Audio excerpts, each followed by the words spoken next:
Yeah, like part of.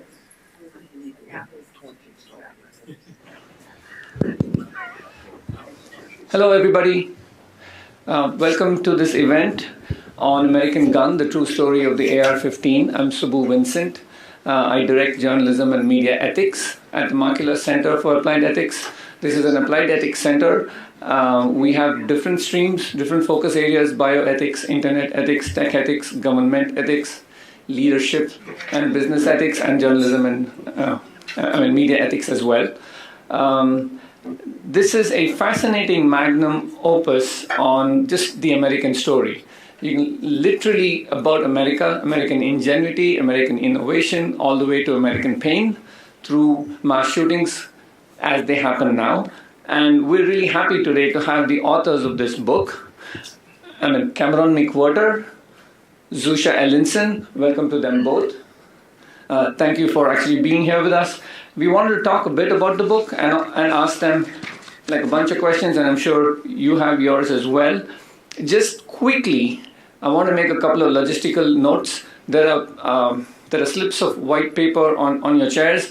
If you have any questions as they speak, if you have any questions now already because you've already read the book, if you have any questions about the book, and if you have any questions as we speak to them, please write them up. And at about 12:45 to 12:50, I will call for the cards, and I'm going to go through them and read them as fast as I can. I may summarize a bunch of questions on the same issue and all of that, and we'll wrap at 1:15. So just from my angle, I'm an immigrant who came to this country in 1995. There were 400,000 AR-15s in this country at that time, as these folks actually chronicle in the book, and there are about 20 million guns, roughly, maybe more, in the country now. So just in my lifetime, in coming as an immigrant and becoming an American and taking oath last year, this is the change that's happened.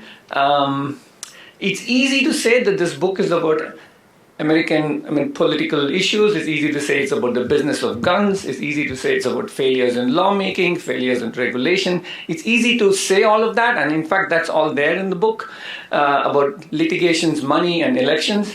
But really, it's a journey of ingenuity of one inventor and co-designers of the gun.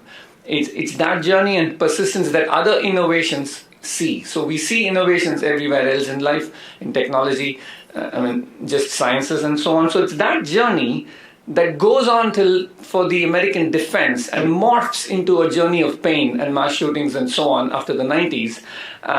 So the book actually takes you through both. And it's the pain of lost loved ones, pains of lives snuffed out arbitrarily when people are shopping in supermarkets and malls and so on. And it's also the pain of lost opportunities. But at the same time, while the book takes you through that, it starts with the inventor's journey and ends with a designer who's still alive. Jim is he in his 80s now? Yeah. 80s. Yeah, so if you read the opening and the ending and all of the stuff that happens in between, you'll see it's a major arc of where American culture is and how it's gone. So I'm going to center my questions to them after their introductions on the opportunities that exist. Cameron McWhirter, Cam as we call him, national reporter for the Wall Street. Unless you're angry, then. Yeah, WSJ. Yeah, right, yeah. That's when I hear Cameron a lot. So Cam is based in Atlanta. He has covered mass shootings, protests, natural disasters. He's also reported from Bosnia, Iraq, and Afghanistan. Zusha is a national reporter also for the WSJ. He writes about guns, violence, and so on. And he's based in California, and he's based in the Bay Area. So he's the local boy, and Cam's the out-of-town boy. And also, I think Zusha has also written for the NYT in the Bay Area. So, if you both can open up, Cam, you go first. Just for, 2 to 3 minutes, if you can speak about your own journey with the book, why you felt you had to actually write it, and anything else you want to say at the opening, and then we'll go to your friend Zusha here, and then I'll open up with my questions. Thank you. Well, hey, thank you everyone for coming. Can you guys hear me? Yep. Good. So the answer is our reporting. We were covering a lot of mass shootings. Zusha's based here in San Francisco. I'm based in Atlanta. We were covering a lot of mass shootings, and we were put together on a business story about the AR-15 rifle, which was starting to be used more and more in these mass shootings. And we wrote a very interesting business story about how this gun really saved the gun industry. The profit margins of this rifle and the way it is put together and the way it was designed made for some really substantial profits for the gun industry, which is not an industry like big pharma, or it's very much a boom and bust industry, and this gun really helped them. And so that is why we started to write about this issue and this object, this innovation. But we really got into this crazy story that involves spies, generals shooting watermelons, crazy, battles with military bureaucracy, the Vietnam War, Waco. This gun appears over and over again throughout American history with more and more intensity, to where we all know everyone's arguing about it. Everyone's arguing about the symbol of this gun, this image that we all know, even if we don't know the history of the gun. We know this symbol. So people who are pro-Second Amendment, it is now the symbol for them. And you see it on bumper stickers, you'll see it on flags that they're waving. On January 6th, they were waving flags with this image on it outside of Congress.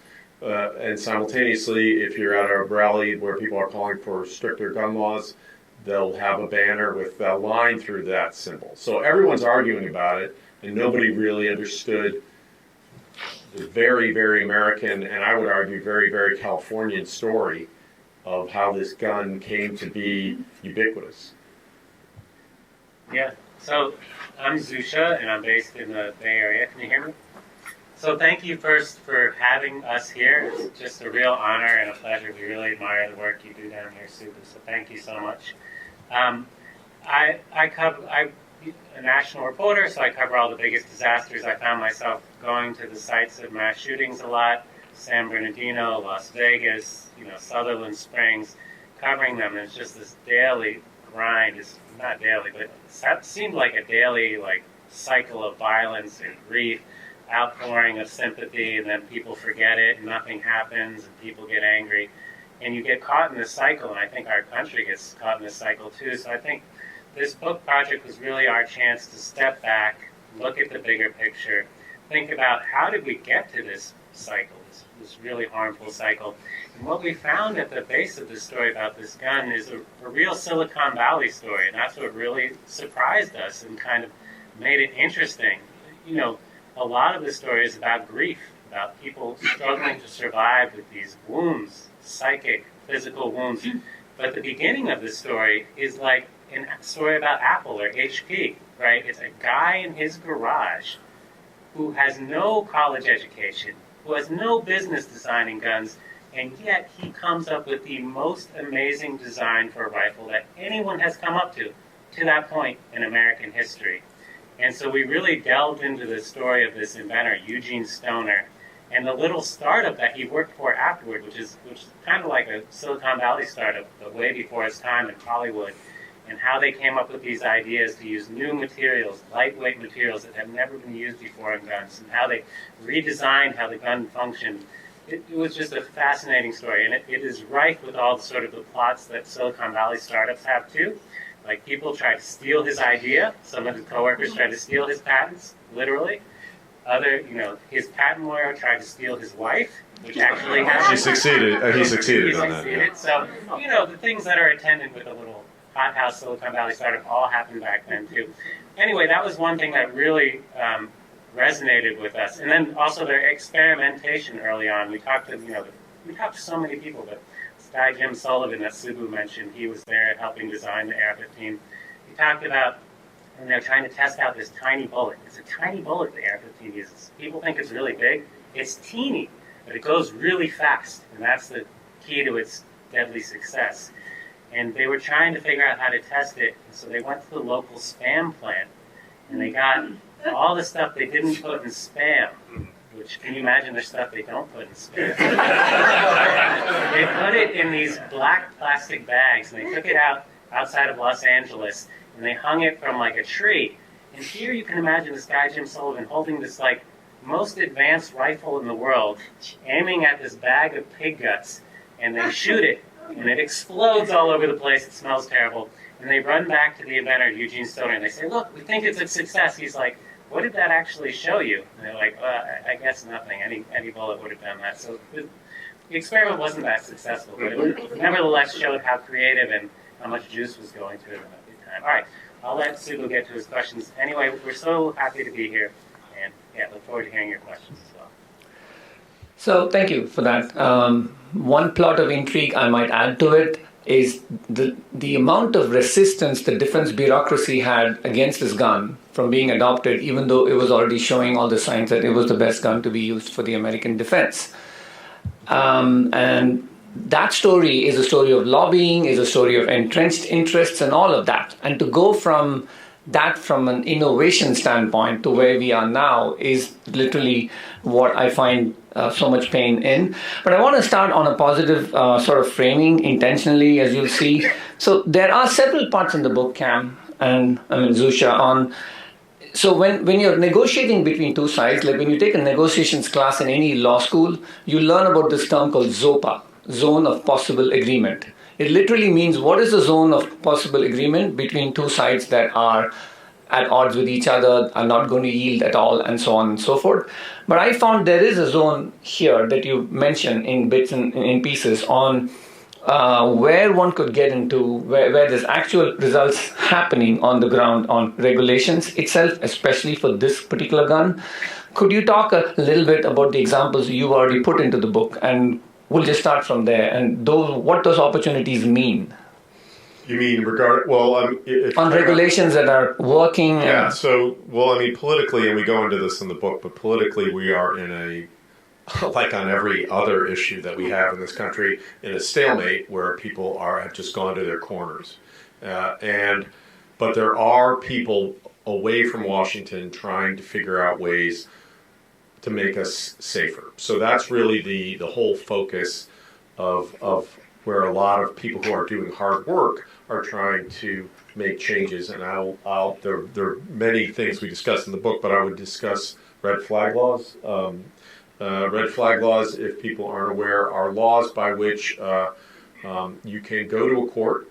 In many states, there's various versions of red flag laws, but you go to if somebody that you know or are related to is saying something disturbing online, you can go to the court and say they have a gun, and they're saying things that are frightening me, and I think their gun should be taken away. And the court can take their guns away temporarily. And that is starting to be used with a lot more urgency in various states, some of them red, some of them blue. There is still a lot of political wrangling going on about that, but that is a way where we can start to intervene. As Subbu mentioned, there's more than 20 million AR-15 style rifles in this country right now. They're everywhere, and they're being more sold every day, right? So they're everywhere. So the issue is, how do we keep that rifle, which you can fire really quickly and cause a lot of damage? How do we keep that out of the hands of people who are saying or doing disturbing things? And that's really the crux of how we're going to make this country safer. So there is some agreement, some things on that level that are starting. Those conversations are starting to be had, but the zone of possible agreement is not something that Washington is particularly good at, and certainly not something on the issue of guns, as we, beginning with the 1990s, eventually with the assault weapons ban, that concept really sort of falls by the wayside as the two sides really go to their corners. And what we've seen in the decades since is stagnation, more gun sales, and lots of AR-15 sales, and then a slowly coming together of people on both sides trying to say, well, wait a minute, we just want people to be safer. We know these guns are here, they're all over the place, but we don't want kids in elementary school having to go through mass shooter training. That's not a functioning society. So how do we get back to a world where this isn't the norm? And I So use let me ask that to you as well, I mean, Zusha. Do you have anything you'd like to add on Sure. signals of agreement? Yeah, I think an important thing that we did in this book is we interviewed a lot of AR-15 owners. We went and shot AR-15s with AR-15 owners. We bought AR-15s ourselves. And the thing that everyone has to remember is that the vast, vast majority of these people are good American people who aren't going to do anything bad. They just have their AR-15 and they're safe. They go shoot it at the range. It's no big deal. The big problem is how do we keep those very small number of people from creating a lot of damage with this gun? Because it is a very small number of people. And the zone of possible agreement is this. It's how can we focus on individuals who are going to carry out those violent actions? Gun owners are a very strong political force. I don't know, are there some gun owners here? Yeah. So gun owners are way more organized than gun control activists. I don't know if you guys realize this. Gun control activists get very excited after a mass shooting. They send out emails, they march, but then they forget about it because liberals have like a bunch of things on their agenda. Gun owners are very focused on this. It's a very important right. I mean, the right to self-defense. It's now been decided by the Supreme Court. So they're way more organized come election season, and they have way more power. And so the zone of possible agreement is you have to focus on individuals' behavior. You can't focus on all the gun owners and take away their guns and punish all the gun owners for the sins of a few people, right? So you really have to focus on this narrow section, and that's a real challenge. It's like a Venn diagram. But I think what it takes is having laws that do target behavior, that do target at-risk people, instead of just these vast blanket bans, which have been shown to be pretty ineffective. So, for example, with mass shootings, a lot of these mass shootings with AR-15s increasingly are by people who have never had a felony. They've never committed a felony. They're a young man who has been maybe doing things that are disturbing and threatening people, but has never committed a felony. So if you go to buy a gun, they ask you, have you ever committed a felony? And they run a background check on you to see if you've ever committed a felony. And so a lot of these mass shooters go into the gun store, buy their guns utterly legally, totally legally, and walk out the door. And so trying to intervene is very complicated, and the laws that we have don't fit the problem. So on that note, I want to ask you both about page number 341 in the book. It's a mind-boggling story about a conservative sheriff, Grady Judd, in Parkland, Florida. So she is a conservative. She subscribes to the rights anyway. She says that openly. But she's done 874 red flag law seizures between 2019 and 2021 using Florida's law.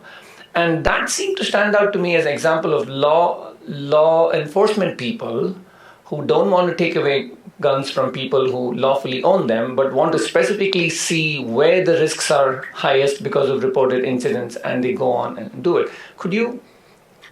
Is this like an outlier in your book, or did you run into other people? Because you've also chronicled John McDonald, who's at the Colorado School District, and he has also had a sort of a monitoring program for school kids who say things that are worrisome. So that type of thing that you've documented in the book, is that the future of how things might? Yeah, so I'll talk a little about John McDonald. He's a really interesting guy. You guys remember the Columbine school shooting? Everyone remembers it's a seminal point in history. So the parents of Not with an AR-15. Not with an AR-15, right. So the parents of that school district are sort of telling the administrators, do anything you can do to prevent this from happening again. And we find this time and time again. If you go to a place where there's a mass shooting, law enforcement, school officials are very on top of it, and they make sure it doesn't happen again. And that's kind of how it happens. When it doesn't happen in your area, people are not on top of it. So what he does in that school district, and he's retired now, is if a student makes a threat, violent threat, they're going to shoot someone online no matter what it is, they get that kid into therapy immediately. They kind of strong-arm the parents into forcing that kid into therapy. They monitor their social media, they check in with them regularly, and they do this for years after they graduate. Because often mass shooters will graduate, they'll be still bitter at their school, and they come back and they shoot. And a lot of people look at this from the outside. They say, "Oh, what about civil liberties? Like, this is violating our civil liberties." You interview the parents in that district, they say, "This is great. We don't want our kids being shot." And so, this is an example of threat assessment, and that's something that needs to be done more. It's a real targeted approach to looking at the problematic people who might carry out this stuff. And I think when we're thinking about this debate about how to prevent mass shootings, you have to think about civil liberties and various rights we have and how much we want to keep and how much we want to give up to be safe. And in Columbine, they decided they want to give up quite a few civil liberties to keep safe. Yeah, I mean, I think that's a great point, and I think that really is at the crux of all this, is that you're going, people's notions of what their civil liberties are going to have to change, and we make those modifications all the time in everything we do. I came on an airplane from Atlanta yesterday. I took my shoes off. I took my belt off because some guy 20 years ago tried to blow up an airplane with his shoes. I don't mind doing that. You know why? Because I don't want someone to get blown up. I'm fine with that. But we all have accommodated to that. And I think there are lots of civil liberty issues with that. There's lots of, we do have a Second Amendment. And people debate it, and will fiercely debate it forever. But it exists; it's here, and these guns are here. The technology is here, and we could go into a big discussion of the simplicity and the sort of engineering feats of that gun. But it is really a very simple weapon, and it's beautiful in its simplicity, but it's also really easy to replicate and really easy to make, and to the point where. There are AR-15s, we've discussed people going to buy them legally, but you can make, with 3D printers, you can make ghost guns, and people are making them, and they are available, and they work. So let's talk a little bit about recent successes I see you've documented in the book on holding gun companies accountable, because it looks like the Sandy Hook families got a settlement of $73 million dollars against Remington, and also the Connecticut Supreme Court ruled that Remington could be held accountable for. They literally called it immoral and unscrupulous marketing practices. These are terms that are used by people in the case. So, is that a sign that gun companies can be held?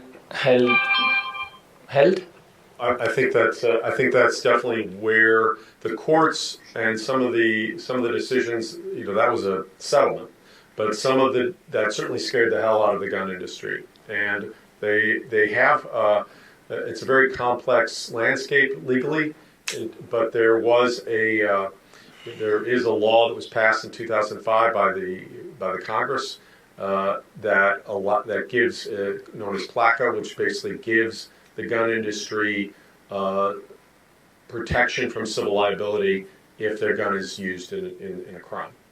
And that is something that has started to come under pressure, and I think the Remington settlement really is the first real crack in that wall.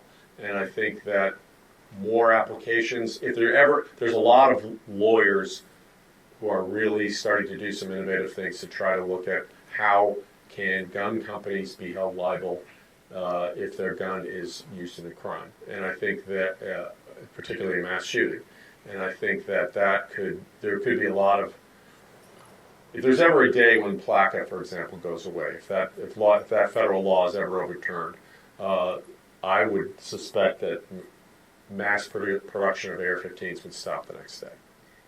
Yeah, and just to tell you a little about this lawsuit, it was really interesting. We all remember Sandy Hook. It's kind of the worst mass shooting, even if it wasn't the most people killed. It kind of was like the low point for our country in many ways. I think we all remember where we were that day, how we felt that day. And in our book, we document the story of one 6-year-old Ben Wheeler and his family and how they dealt with the tragedy. But what came out of that is they felt very upset because Congress wouldn't act, right? Parents went and they lobbied Washington. They described these meetings with senators, and the senators would look at the parents showing them the pictures of their dead children, the senators crying, looking down at the floor, telling them, I have grandkids, this is awful. And then when the parents asked them to do anything, can you please do anything? And they just say no. They say no. And there's this one particular story about Chuck Grassley, you may know him. And Ben's dad is asking, why can't you do anything? He just says, you wouldn't understand. And David Wheeler goes back home and he's thinking to himself, like, who is it that doesn't understand this situation? He's furious. Anyway, they felt so burned by the American political system, these Sandy Hook parents, that they got a lawyer and they were like, we need to sue these gun companies and figure out something. We want some accountability. And so they found this lawyer, Josh Koskoff from Hartford, Connecticut. He's kind of medical malpractice lawyer. His family has done, cases for Black Panthers, for all sorts of cases that other people wouldn't take. And he's like, let's see if we can figure something out, because this law that Cam mentioned is really hard to get around. It's impossible to sue gun companies pretty much, except for product liability cases. And so what they figured out is that if there's negligent marketing, a gun company can be held responsible for the use of their guns in a crime. And they looked back at these ads that Bushmaster was making, and we got access to these emails and these ads, and they're incredible. Let me tell you about one ad campaign. So you guys remember Maxim magazine? All right, so this is back when there's younger people may not know magazines are like things. I see some underground. There's a tree, and then you cut the tree down, and you. So Maxim magazine was this funny thing. It was kind of like Playboy, but women have their clothes on, and so Barely. So professional men could feel good getting it in their mailbox. It was okay for them to get it. Their wives or girlfriends, whatever. Anyway, so it was like the thing to read. So Bushmaster, which was this stodgy old AR-15 company from Maine, like they had never advertised before. Like if you look at their old catalogs, they're like IKEA catalogs. It's like part A654, and only a gun owner would know what it was. They're not marketing really at all. But then some private equity guys from Wall Street come and buy this little company because they see AR-15s are hot, and they're like, we need to transform this marketing. This is ridiculous. So they hire big ad firms, and they come up with this sexy new ad campaign. And we got the drafts of their ads, and they have a picture of the AR-15 pointing out, and then one of the drafts says, mine is so bigger than yours. That was one. And they're like, no, we don't want that one. That's a little too much. And so they went with an ad that said, consider your man card reissued. So you got this gun pointing out, like a phallus, in this. It's very sophisticated. Yeah. There's women like with their boobs out, and so guys are opening this, and they're like, consider your man card reissued. Then you go to this website, and you take a quiz and see if you're a man or not. And your friends can challenge you and take away your man card. Anyway, so this kind of advertising got them in trouble in this lawsuit because they said it appealed to insecure men like Adam Lanza, this mass shooter, who were insecure about their masculinity. Their other marketing was really interesting, too, that we uncovered in this book. So you guys all play Call of Duty? Anyone play Call of Duty? Yeah, okay. Video game, one of the most popular video games of all time. It's a first-person shooter game. So people have noticed that there were brand-name weapons in these guns, right? In these games, right? There is a Remington AR-15, and there's different brand names. People wondered about that for a long time. As part of research of this book, and from these lawyers who filed the suit, we found that they had secret agreements for product placement in Call of Duty. And there were emails from the executives of this big gun conglomerate saying they specifically wanted to market to children. They wanted the next generation of consumers to recognize their brand. And so we wrote it's in the book, and we wrote a big story about it, and it was quite revelatory. Seed planting, I think. Planting seeds. Yeah. It was very interesting to see how intentional they were. What's interesting is that, product placement deals usually, they're paying to have it put in movies. This case, no money exchanged hands. The video game makers really wanted the video games to look so realistic. They're so excited to have the real, so they got the gun, they took pictures of it, they recorded it, and it feels and looks like the gun, which is amazing. And so it kind of trains you to get used to the gun. And what's really interesting is you talk to young gun owners, and a lot of them do find out about the AR-15 through Call of Duty and other games like that. Because what's happening this is around 2008, what's happening then is the hunting tradition in America is dying, right? It used to be that kids learned about guns from their dads, from their grandpa. They go out hunting. They learn gun safety. All of a sudden, hunting is going way down. Parents aren't passing on this tradition. Gun companies are freaked out. How are we going to sell more guns? And part of it is this marketing push into video games. And this is how they get new gun owners. Completely different avenue, and it works. I mean, AR-15 sales go way up. So this is the marketing that got them in trouble, caused big gun conglomerate to have to pay $73 million. And there was a lot of other factors going on at the same time. There was politics played a huge role in the the rise of the AR-15 in the 2000s, and the groundwork had been laid in the 90s. But really, the campaign of Barack Obama played a big role, because although Obama was very cautious about talking about gun rights when he was running for office, because he, on a practical level, he didn't want to tick off voters in Ohio and Michigan, where there's a lot of hunters. But he was very cautious, but that didn't matter. The NRA had labeled him as the, that he's coming for your guns. And they spent tons of money to do that. AR-15 sales went through the roof, to the point where the gun industry calls it the Barack boom. That corresponded later. So the gun industry really learned elections, mass shootings, ramp up production of the AR-15. And we document that in the book, that and this gun, again, the way it's put together, as Zusha said, it's with aluminum, fiberglass, it's not a traditional wood rifle, so it's relatively easy to ramp up. They call it Legos for adults. You pop in the parts, and there it is. And so you can ramp up production and drop production pretty quickly. And so a lot of them were sold. So since we're getting into the political side anyway, I wanted to sort of shift it to my favorite topic, which is media coverage, on how media covers shootings and how the AR-15 gets included in that, mentioned. The one thing I don't find is, if I had not seen your book, if I had not gone through your book, I wouldn't have realized there are sheriffs like this who are trying to do the right thing in terms of using red flag laws. So do you see the media not elevating stories of success in between the mass shootings? Now, when the shooting happens, yes, they have to be actually covered, victims are covered, the police chase is covered. Sometimes there's a lot of real-time action that media hooks people onto. And then after the fact, on who was the shooter, why did the shooter do it, and all of that. But between mass shootings, when there's things happening because of red flag laws or weapons taken away because somebody complained. In fact, there's this case where the mother of the mass shooter pleads with the police to take his gun away, and they don't. So should the media elevate more stories of routine things that are prevented, so people know that these shootings didn't happen because these folks took action? Do you sense that? That is a great question, and one that we've thought about our whole careers. I've been a journalist for 2 decades. So everyone always in person tells you, oh, why don't you write more good news stories about good things that are going on in the world? But you know what the truth is? We know what you guys read, because we see the numbers. No one reads good news stories. Everyone reads bad news stories. You look at a story about a mass shooting, it's like 1 million people are reading it, right?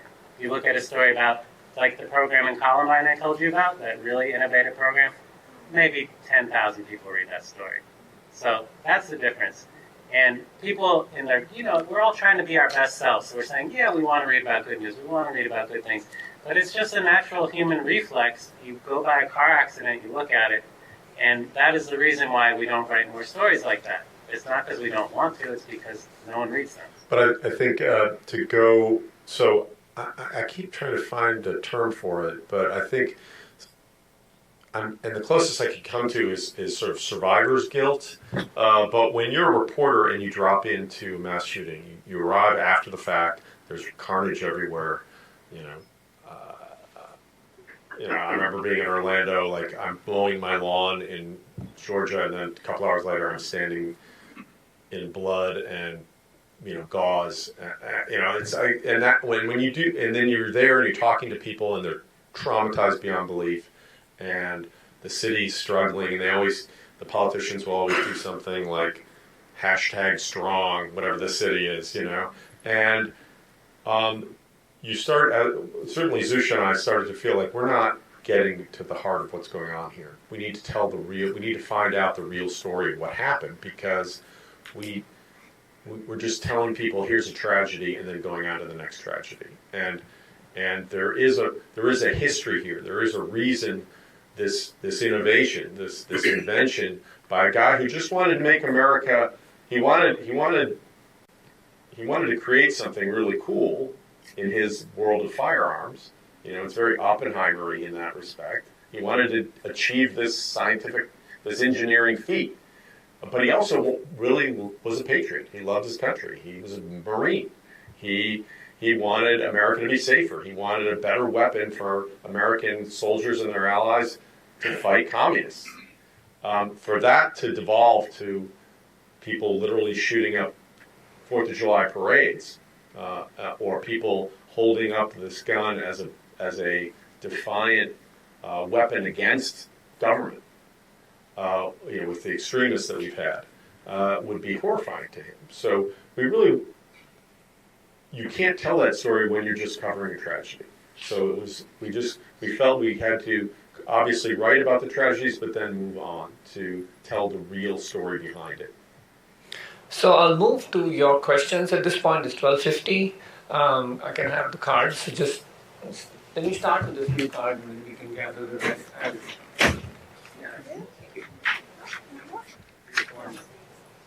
So if there's a question that's this long, I am going to summarize. Please excuse me for my summarization mistakes. I am not a large language model that apparently summarizes too. I am a human language model. So let's start with, can you touch on parent responsibilities for children's actions, I think teenagers' actions as well, when when they buy guns and guns are present at home? And can you talk about that, both of you? Well, I mean, obviously there was the case in Michigan that just occurred that wasn't with an AR-15, but those parents were both held liable, and I think that should stand as a warning to parents everywhere. Obviously, Sandy Hook is an example where the parent, and there have been numerous examples, where the parent isn't really coping with their child's issues, and guns are in the house, and obviously that the mother of the Sandy Hook shooter was never prosecuted because he killed her before he went to the school. So, I mean, I think this is something where parents are going to, gun safety is something that is paramount in this country, a paramount need in this country. I'll say quickly, so after this book, for this project, Zusha and I each bought an AR-15. He's in California, I'm in Georgia.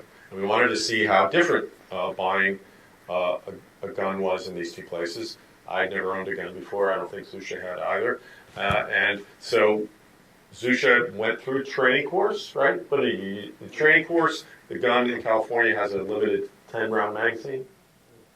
And there's a 10-day waiting period when you purchase it before you can pick it up. All things to, but then you got it, right? And I walked into a gun store in Georgia and walked out in half an hour.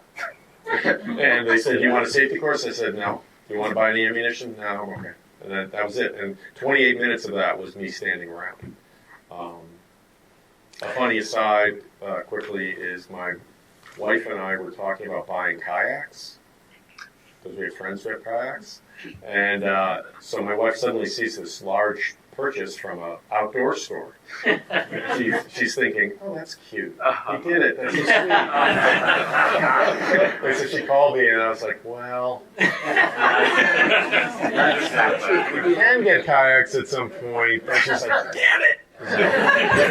Anyways, but I mean, it's incredible. Gun safety and securing guns is critical, and older gun owners know this. And we're taught by their parents to do that. We don't have that now. So since you brought up your wife, and we'll go into gender, I've got a question here on an angle that we haven't covered yet. Do you see any associations between gun culture and gender? How come the relationship between guns and women are not covered so much? What's the sense you got when you did the research for your book? So for most of the history, if you're talking about the consumer market for guns, like the early surveys of AR-15 owners, 99% of them were men in 2012 or so. So that shows you who was the owner. But things are changing rapidly. I did a story during the pandemic, and during the first 2 years of the pandemic, 50% of all new gun owners were women. Take that in your mind for a second. So for decades, the gun industry has been trying to get women to buy guns. They did things like they made pink pistols. They made like big AR-15s. Pretty little holsters. That, of course, did not work because women are not dumb. But now what's happening is you see a confluence of a couple different events. During the pandemic, people were really scared about rioting on both sides, liberals, conservatives, each scared of the other. And there was a lot of fear of looting, that sort of stuff, a lot of public safety fears, a lot of crime going up. Women are now more professional, more, less married women. And so women are buying more guns now than ever before. So you are starting to see it. And that's really, really changing the industry. And I'm really curious to see how it will change the politics of guns. Because for a long time, gun control activists relied on suburban women to get that's like the key demographic to get all their bills through. Because, they always have the extreme liberals, but do they have the moderate suburban women? And now if those women are buying guns, how does that change the political calculus? It'll be very interesting to see. So there's a couple of questions here on the gun lobby and the gun owners about your book. Have gun owners reacted to your book? Have they supported your book and so on? Because you interviewed them too, so they know about the book as well. And is there a specific reaction from gun lobbies as well? Can you talk about both those sides? Well, yeah, I think the gun lobby, liberal people that I speak with seem to think that the NRA is this... Still around? Is this Machiavellian organization that just sort of uses money and influence, which it has in the past. But the real truth is they have influence because they have strong support from gun owners. And gun owners, as Zusha talked about, they vote on that issue. And there really is, they are a powerful voting bloc in many, many states, including the state I live in Georgia, in Tennessee, et cetera, et cetera. They have real influence. And the NRA has had all kinds of legal problems, and Wayne LaPierre imploded. They are in in a difficult position right now. That being said, there are new organizations rising up in a lot of states that make the NRA look like the Boy Scouts in terms of their political positions on guns, and they're very much more strident, much more in your face, much more arguing extreme positions on gun ownership, and they are having a great influence. So I think that the issue isn't really don't look to the NRA as the real problem in terms of finding political solutions. The issue is how do you negotiate? Can you find that level of agreement with people who are so fiercely loyal to the idea of gun ownership?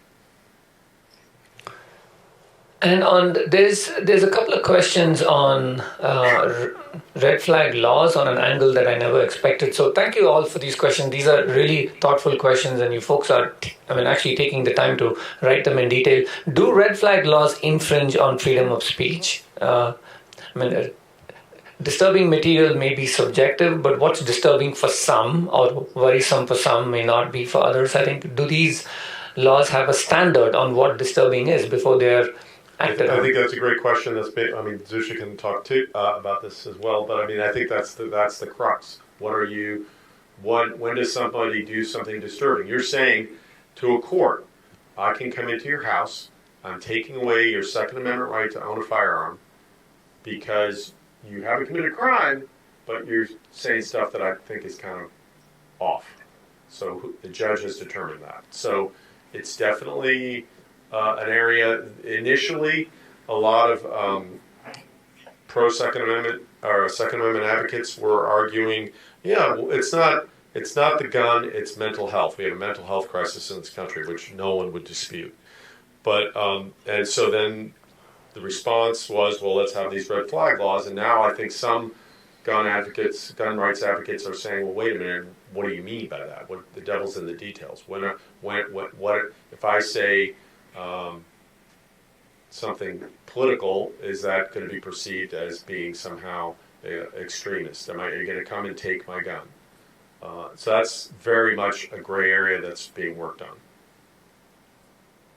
Zusha, do you want to add anything to that? All right. So there's a fairly complex question here in red that goes into two pages. I'm not really sure I understand, but I'm going to this goes into mental health. That's why I'm actually linking to what you just said, Cam. So the sense is what is being done to curb the out-of-control industry on getting people hooked especially when they come out of drug therapy, rather than addressing the root of the mental health issues itself, without an acknowledgement of the mental health issues and focus on that issue. It looks like trying to focus on the AR-15 simply remains like an object.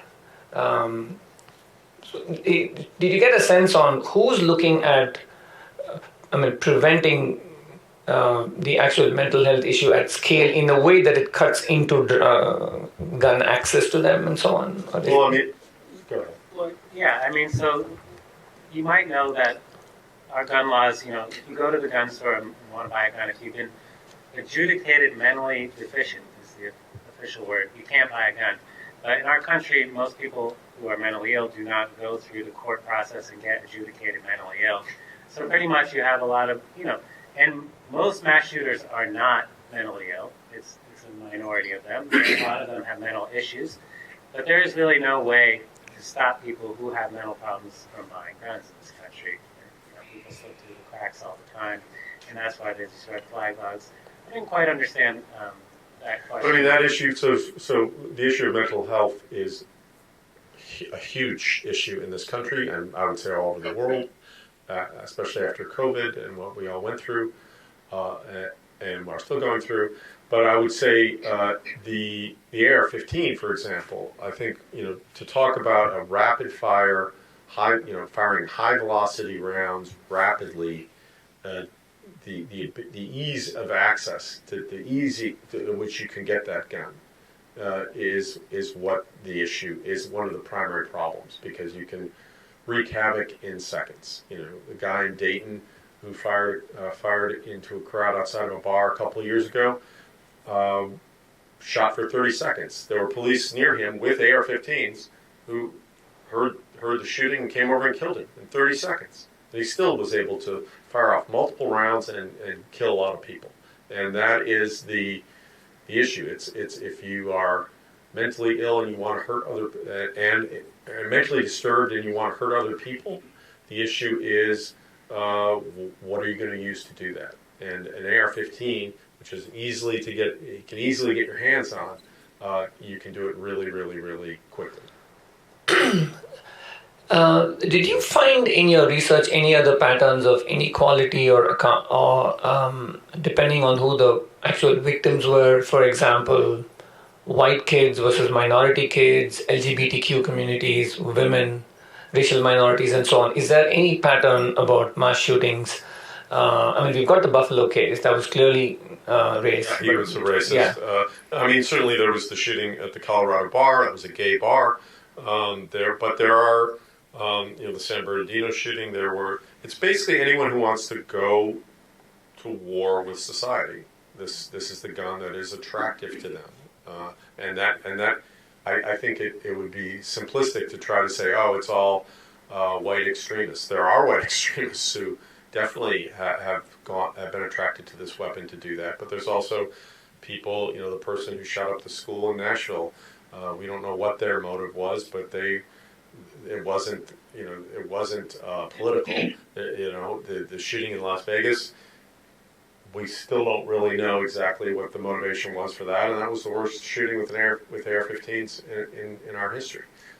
Yeah, and just to tell you a little bit, we did have to do this sort of very dark research into why mass shooters are attracted to this gun. And so we read a lot of diaries of these mass shooters like James Holmes, and Adam Lanza read through his computer files. So it's interesting, it falls into a couple categories. You have one category of very weak, emasculated men who are living in their mom's basement, no girlfriend, no job, no complete failures. And to them, this gun they feel like it makes them into a man. They even talk about it in their writings. I feel like a man when I hold this gun. It looks badass. That's one. Another is very intellectual. A lot of these mass shooters are not dumb. They're very they think about things. They study mass shootings. Adam Lanza had spreadsheets on his computer of every mass killing going back to 1896, with several entries. And so for them, they look at it kind of like a computer game, and they want to kill more people than the guy that came before them. It's this very sick game of one-upsmanship. And to them, they believe that the AR-15 is going to help them do that. You could talk to gun experts, and they say, well, you could possibly kill more people with this gun. It doesn't matter to the mass shooters. They see that another person has used an AR-15 to kill a lot of people. so they're going to be gravitating towards it. And the other thing, that the last piece of this is that the gun is extremely easy to shoot. I don't know how many of you have shot an AR-15. If you shoot, say you take a shotgun, which has been around since time immemorial, you shoot a shotgun, it's going to give a big kick to you're going to go, oh, if you've never shot a shotgun before. Shoot an AR-15 for the first time, you're an expert marksman. It takes 0 time on the range to start nailing that bullseye at 100 yards. No problem. And a lot of these mass shooters, they take this gun, they're like, oh, I'm a great shot. I don't need, The guy in Uvalde who killed all those elementary school kids had never shot a gun before in his life, before that day. So, that's the third part of it. This gun is extremely easy to use and kill it. The guy, I just added, the guy in Buffalo left this really perverse, he wanted to kill black people, he really hated Jewish people, he wrote this, was like 600-page blathery thing that I had to read, but in it, he will break into these really detailed discussions of why he wanted an AR-15, and what kind he wanted, and why he wanted to use it, and what he was going to use it for, and he follows that to the letter. He goes into that store to kill black people in Buffalo, and he said, "I'm going to kill until the police show up, and then I'll drop my gun." And he did. But the AR-15 was his weapon of war to do that. And it's interesting. Just one more thing, going back to the question about media. There's a lot of debate about how much we should cover about the mass shooters, and I think we've dialed it back a lot as the media, where we don't profile them every time. We don't go and we try not to use their name a lot. But at the same time, you can't really ignore them. You have to know the patterns if you want to prevent it. So that's sort of the balance that we're all struggling with right now. And I think in the case of the Buffalo shooter, Peyton Gendron, he's actually got a line in his manifesto where he's saying exactly what you're saying, Cam. The AR-15 and its variants are deadly when used properly, which is the reason I picked one. These are his words. Plus, the media loves to hate on the AR-15, which may increase media coverage and public outlash. So this is like full cycle. Citing the media in an actual manifesto. Did something go through you when you folks ran into all of this? Yeah, I mean, Zusha and I, every reporter is wrestling with how much do you cover about these shooters, because you don't want, part of what they're looking for is sort of attention, but at the same time we need to understand what's going on. So it's very complicated, and so we name the people in the book, we describe their issues, how they prepared for what they were going to do, but at the same time, I don't really mention people's names when I'm out talking, and in our journalism, we've started to use the person's name a lot less, but that is really, this gun is a gun that they have all started to embrace, no matter what their political stripe or what their motivation. So let's go to one more prevention thing that's on a card here. Gun buybacks. Do you see them working? Did you run into any of them? I know there was one that happened in San Mateo County just last year. I don't know how well it went, but do you see that as a path? Because it's worked in other countries, Australia and New Zealand. Okay, so let me tell you the truth about gun buybacks in the U.S. I've read all the research on them. They do not work at all. It is one of the least effective things you can do to fight gun violence. And the reason is people in America have a lot of guns. So if there's a gun buyback, they just bring their shitty gun in and they get $50.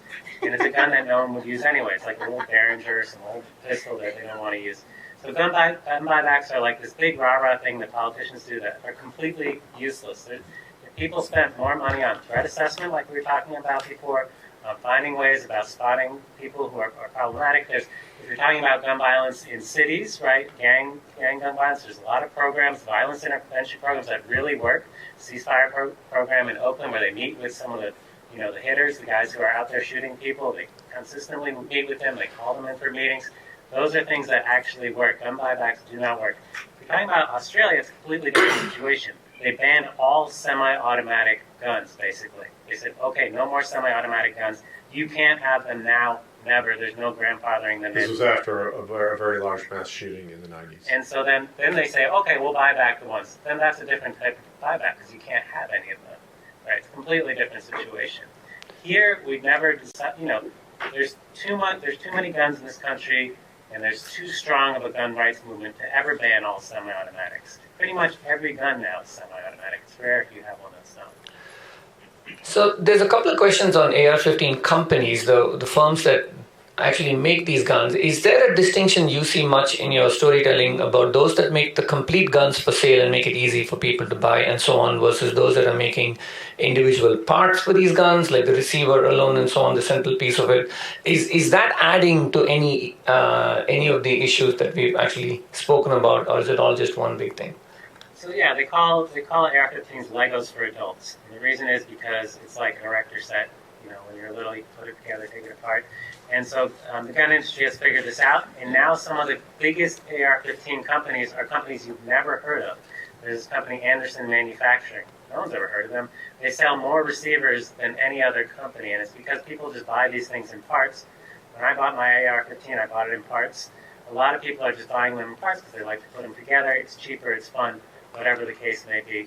And so that's really the future of the gun industry. What's interesting, as large gun companies now shy away from selling AR-15s because of the lawsuit we spoke about, we have these smaller companies just selling parts. And that's really what we're seeing.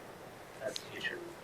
So this is another great question about a different stakeholder that we haven't heard about yet. So last month, 4 police officers were gunned down by someone within Charlotte. AR-15, Charlotte.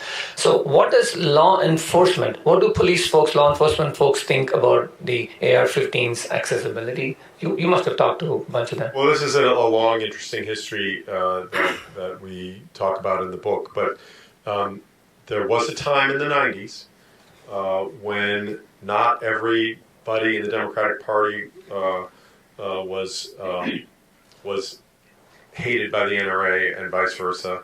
And there was and Republicans as well. There was a mix, and the police. So when George Herbert Walker Bush became president, he was very pro-police. That was his thing, and the police departments started to come to him and say, "We're encountering guns that have way more firepower than our officers do," and the AR-15 started to become part of this conversation. We talk about in the book. There's a chapter where a gang member killed a police officer in Los Angeles, and Daryl Gates, who was by no means a lefty progressive, goes to Bush and goes to Congress and starts saying, "We need these guns to be banned," and that begins a conversation which ultimately leads to the assault weapons ban of 1994, which. I wish we were here for another hour. You probably want to go on with having your lunch or whatever, but I mean, that whole political process had lots of problems with it. And the assault weapons ban, as we talk about in the book, which people are still talking about, let's have a new one, didn't work. It didn't work. But that discussion was a conversation that police departments played a huge role in. And eventually Bill Clinton, when he is able to push through the assault weapons ban with real strong arming, particularly strong arming members of his own party in Congress who are weeping with him, like, "Please don't do this because my district will kill me. They're going to vote against me if I vote for this." He really strong arms and gets the thing passed, and he gets police departments and police officers standing with him as he does it, because the police want these guns off the street. Later, the ban didn't really work, and a lot of police departments adopted, well, if they're going to have them, then we got to have them. And so now police departments, it's standard that every police officer has an AR-15 or has easy access to an AR-15. And so AR-15s are very common in police departments now. So we're going to have to wrap soon, just a minute or so left. I wanted to ask you one question and ask you to make your closing remarks on that question. Should we have monuments at all the venues where mass shootings have happened in the names of all the people who had their lives snuffed out of them, liberties taken from them, freedoms taken, ended, in a way that you didn't see when you walked across Mandalay Bay in the casino, where you were struggling to find some memory of the worst mass shooting? Now, we know that memorials are happening elsewhere in the country for all the other histories we've had, lynchings and so on. Brian Stevenson has done a fantastic job in the South. Do you think having monuments to remind people every day of the price people have paid for, as you say, small bunch of gun owners doing these things. Is that going to shift any cultural viewpoint, do you think? That is a great question, and one that's been really near and dear to my heart.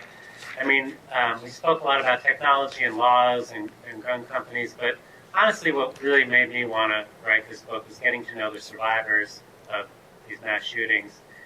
There's one in particular that I got to know, Valerie Callis-Weber, who survived the San Bernardino mass shooting, and her story is sort of the end of the book.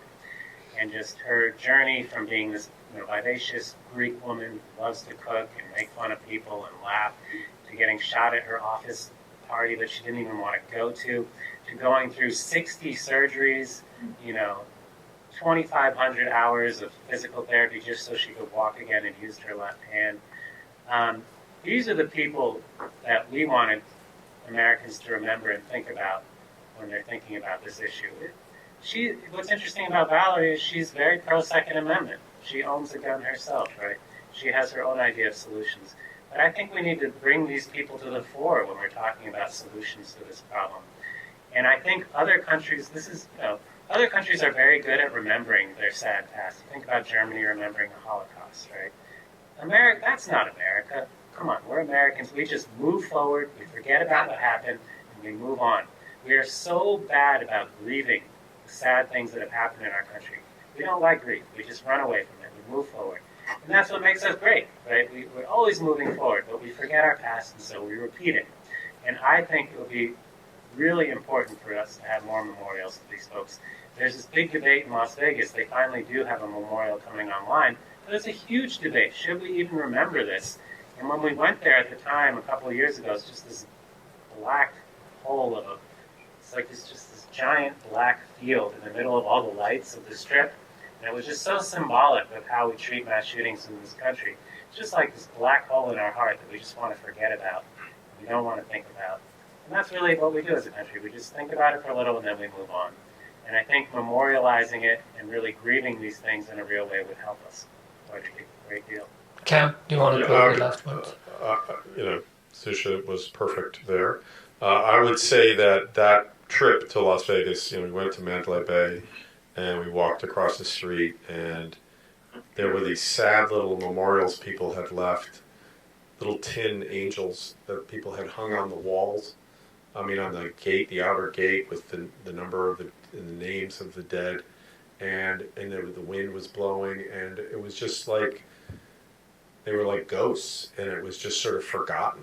And these were temporary memorials, and I don't know that our country, to me, it was symbolic of our country not facing a problem and not understanding how we got to this problem. And so really, this book is an attempt to try to get people to understand how we got here, because the creation of this gun was by no means intended to how we got here. To bring back to Silicon Valley, every inventor, as soon as he invents something, the invention is out of his or her hands, right? It's gone. And that is certainly true with the AR-15 and with every other thing, from these phones to AI to whatever. Once we create something, it's off and moving through our culture. And this gun has somehow become this thing we politically argue about, but it has caused so much pain, from Valerie to all the people who are killed, and then everyone just moves on to another tragedy. And we have to start to figure out ways to make our country safer. That's it. Thank you, Cam and Zusha. I wanted to thank Professor Elsa Chen, who's also here. She's from the Department of Poli-Sci. Thank you, Elsa, for actually helping us put the word out about the event. Thank you to the Markkula Center team for helping all of this. Debbie Dembecki, Joel Dibble, Monica DeLong. Thank you all for coming. I think a lot of you have come from outside. I appreciate all your questions. They will go down in my notes. The books are there for you folks to take a look at, pick up, and buy as you go along. We're going to go and have some lunch. Thank you. Thank you very much.